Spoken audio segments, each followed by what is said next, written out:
I've never been a big sweet potato fan. It always felt like every sweet potato dish borderlined on just way too sweet. And one of the classic Thanksgiving side dishes, sweet potato casserole, is one of those dishes. I think a classic way it's served is sort of like a sweet potato custard, sweet potatoes mixed with eggs, topped with kind of a sweet, streusel-ly kind of pecan topping and then baked. Other more extreme versions, it's the same kind of custard based and then topped with mini marshmallow. To me, I don't understand it. It's sweet on sweet. It seems like every recipe I look at for a sweet potato casserole is just sugar, sugar, sugar all over the place. And it's just not my thing. But I know a lot of people like sweet potato casserole. I wanted to make something that was kind of like it, but not really like it. Hence the name Not Sweet Potato Casserole. If you're anything like me, this might be a route you want to take, or just a way to mix it up if you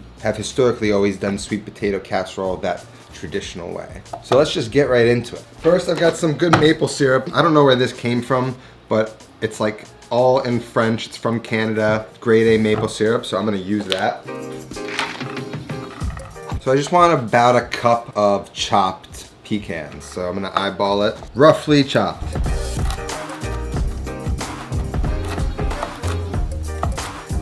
So I still want big pieces, but just not huge pieces. Now I want to season these with salt. I've got some cinnamon here. I just want to use like the tiniest amount. I don't want to overdo it, but I think a little bit of that cinnamon's gonna go nicely. Now I don't want these drowning in maple syrup. I want to add a tablespoon or two, enough so that they're coated, but there's not like a pool of maple syrup at the bottom. So we'll go a little bit. That may be perfect. You want to make sure all of them are nicely coated.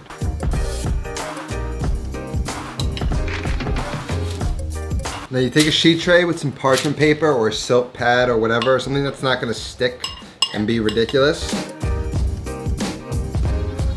You see how there's no like excess at the bottom? That's perfect.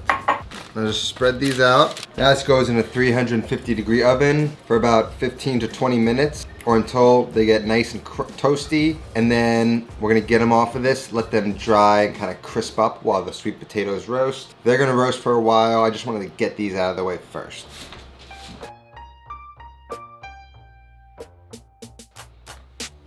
Now I want to talk about the greens. I shop at Whole Foods a lot. This isn't an ad or anything, but they now stock a lot of these little baby greens or microgreens, pea shoots, stuff like that. Pea shoots are really great. I've used those before. These look very similar. This is baby watercress, and watercress is bitter. So when I saw this, I was like, ooh, that's gonna be really good because everything's really sweet. I need a little bitter to contrast that. Be on the lookout for that. You're looking for contrast to sweetness. So anything you like, arugula would be nice, baby arugula. So I've got these, I'm gonna keep them in the fridge. This is just gonna go undressed right in between the ricotta and the sweet potato. It's gonna be like a little bed for it. It's gonna add really nice color. And I think it just really does add a lot to this. And you need greens. We don't have enough greens on Thanksgiving.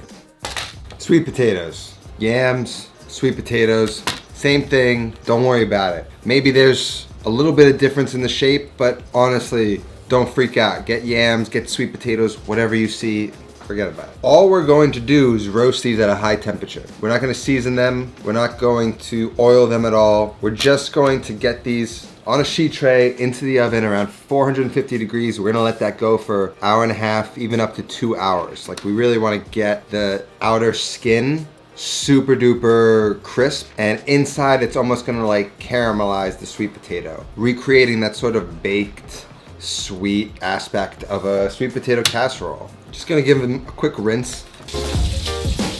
One other thing to note is if you can, don't get the humongous ones because we're gonna cut one in half and each half is gonna be a serving. It's gonna fit nicely on the plate. The bigger ones you get, you know, maybe you wanna cut those in half once they're cooked and kind of divide them into fours. What I'm essentially imagining is that each sweet potato feeds 2 people and that each half is gonna be its own serving. Now, since we're gonna cook them for so long, they're gonna start to ooze out a lot of like caramel almost. To prevent it from becoming like this sticky kind of mess on the bottom, I want to line this with parchment paper as well. You can use aluminum foil, but I'm really trying to cook with that as seldom as possible. I don't think really cooking with aluminum foil is necessarily the healthiest way to use it, so I like to use parchment whenever I can.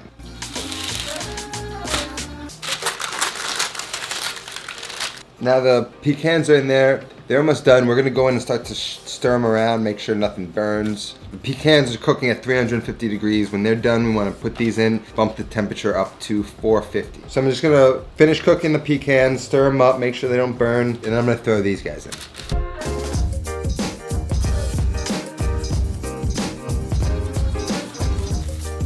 Oh yeah, those are gonna be perfect. I'm gonna let those dry. Now I'm gonna get the sweet potatoes in. They straight up taste like Cinnamon Toast Crunch. So now the sweet potatoes in the oven, they're really gonna go for, I'm probably gonna take them 2 hours. In the meantime, we're gonna make our little ricotta topping. So you want a nice thick ricotta. Now part of me is debating whether I wanna put cinnamon in the ricotta or not. I think it'll taste good, but I have cinnamon in the nuts. And part of why I don't like sweet potato casserole is how like kind of spiced and sweet it is. So at first I'm gonna just season it, my ricotta. I'm gonna have a little bit of salt and some pepper. Now you could add rosemary, you could add thyme, you could add some sage. You could get creative with it and play around with your recipe. This is like a version 1.0 of this recipe. I made it up this year. I'll likely add to it over the years. So don't look at it as a very solid kind of root. You can kind of take it anyway, but you could follow this method. Part of me wants to keep the ricotta plain, and another part of me wants to add a little bit of cinnamon. I want you to kind of have that conversation with yourself, maybe taste a little bit. We can go in and sort of try the cinnamon in the ricotta. I think it would be nice to add a little bit. So I'm just gonna add a nice pinch, not too much, just like a little coating, and we're just gonna mix it in.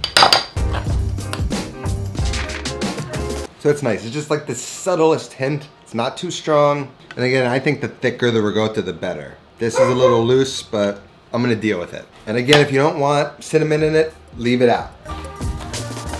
I'm just gonna cover this and put it in the fridge because we have a little bit of a wait until the sweet potatoes are done and we're gonna pull this all together.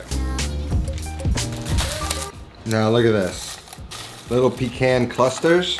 That honestly tastes like Cinnamon Toast Crunch. It's gonna be nice.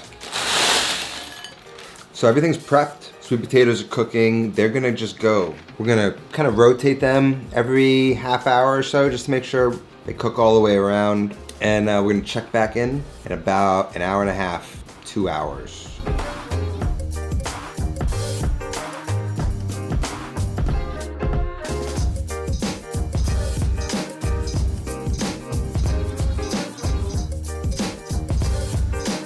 So the sweet potatoes are almost done. It's been about 2 hours.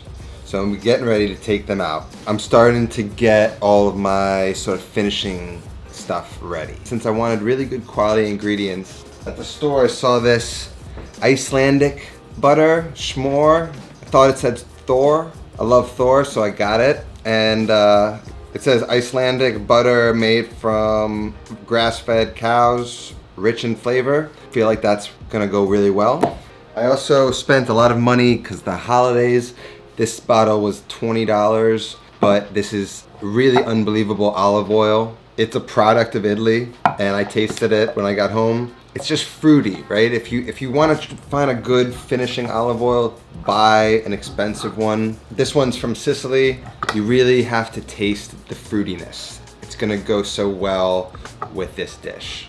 So I have all of this stuff ready. I'm gonna take the potatoes out.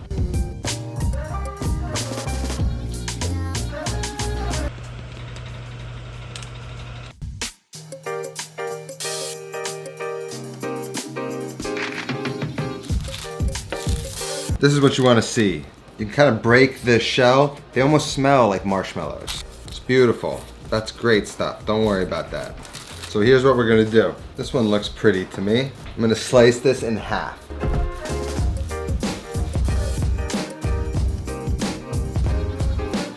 In the style of casserole, I think it's pretty funny to sort of serve it in one of these guys. So that's what I'm gonna do. So I sort of wanna make a little bit of a well in the sweet potato. Sort of like that. I'm gonna go in with my butter. And then a little bit of that olive oil. Some sea salt.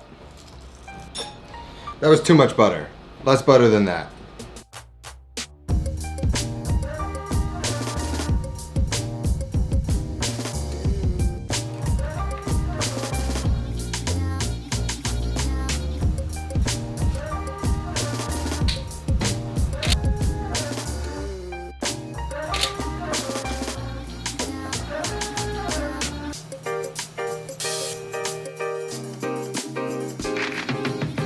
That's a bit more like it for me.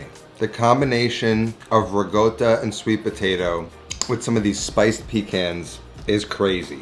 And it does have those flavors of sweet potato casserole. It just looks different. And like the casserole is the half, essentially. This half of sweet potato is the casserole. And then we're just gonna top it with the ricotta, which is the marshmallow, which is one way of serving it, and the pecans, which is another way of topping it. So we're sort of combining it all, breaking it down, reassembling it into something that's a little bit more savory. It still has that sweetness, it still has the spices. It's just thought through a little different. So if you're like me and you ever had an issue with sweet potato casserole, give it a shot.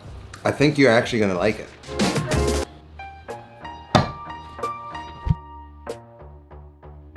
I have a new video over on S&S Grill's channel, formerly known as Adrenaline Barbecue Company, the Slow and Sear channel. I did a smoked prime rib with au jus and horseradish cream. It's gonna be on their channel. I'll link it down below. Another great thing to sort of think about preparing for the holidays. Working on my holiday plan of attack now, should be released in a couple of days. Again, I'm gonna make a formal video officially releasing it, so look out for that. We're rolling through Thanksgiving meals. Next up, we're making ham and cheese puff pastries, a nice appetizer. So look forward to that as well. That's all that I have today. Thank you so much for watching. I'll see you next time. Until then, take care of yourself and go feed yourself.